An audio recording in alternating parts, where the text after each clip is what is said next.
by President Fuerte.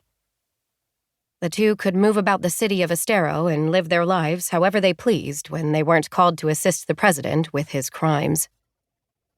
But if they crossed the border into another country or waded more than a few dozen feet into the ocean, Fuerte's guards would descend upon them like a sudden, hard rain, immediate and all-encompassing.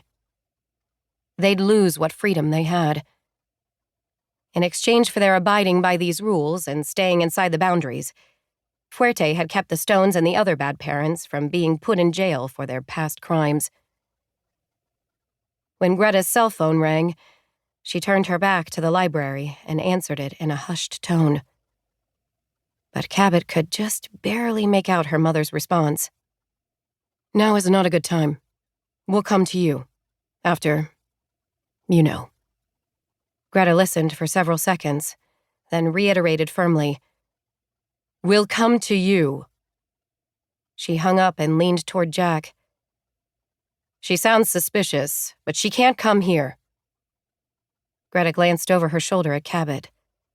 Cabot swiftly dropped her gaze. Who was calling? Cabot had no idea. Greta had become extremely secretive. Both parents were so different now. Was it the new environment that had changed them? The loft and the home office, the phones and the appointments, versus the beach cabins with no schedule to follow or places to go. Was this how they'd been before Cabot had come along? Her parents were strangers. Cabot sighed and pulled out her phone. Her stomach twisted as she scrolled through notification after notification from the other group. Unopened. She could read the first 2 lines of each text message without clicking on them. There were group text messages that included the other 4 forgotten ones, plus Lotta, Elena Golden, and the librarian. But the librarian hadn't replied or communicated privately with Cabot at all yet, and that made her nervous. Was her hero mad at her for ditching the team during this crucial time?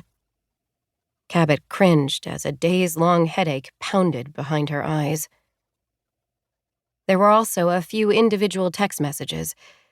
The first from Elena, reaching out to make sure Cabot was okay. The next was from Brix, begging her to come back. And there were a couple from Seven, whose reaction after her shocking departure seemed more emotional than she'd expected. The 2 of them had grown closer in the past weeks, she supposed. They'd been a team on the treacherous journey from the hideout to Estero, and they'd bonded during the time they were held prisoner together at Martine and Troy's mansion. Seven had been present when Cabot made the decision to go with her parents.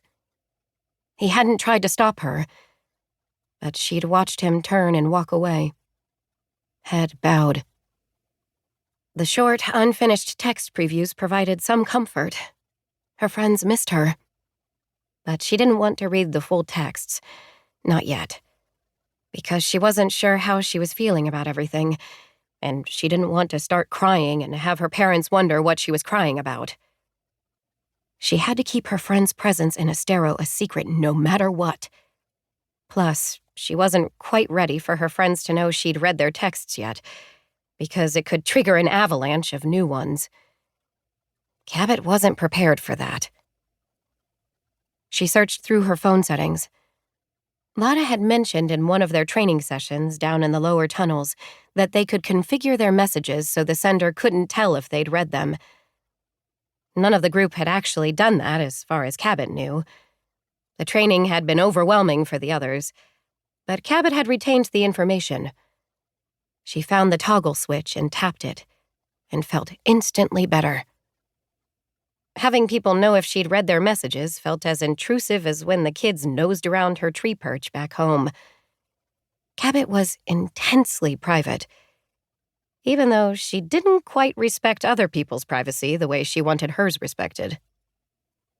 It had been tricky explaining to her parents how she'd come to be in possession of a cell phone, but she'd anticipated the question and was ready for it. She'd also kept up the lie that only she and Seven had come to Estero. She might love her parents and want to be with them, but she didn't trust them.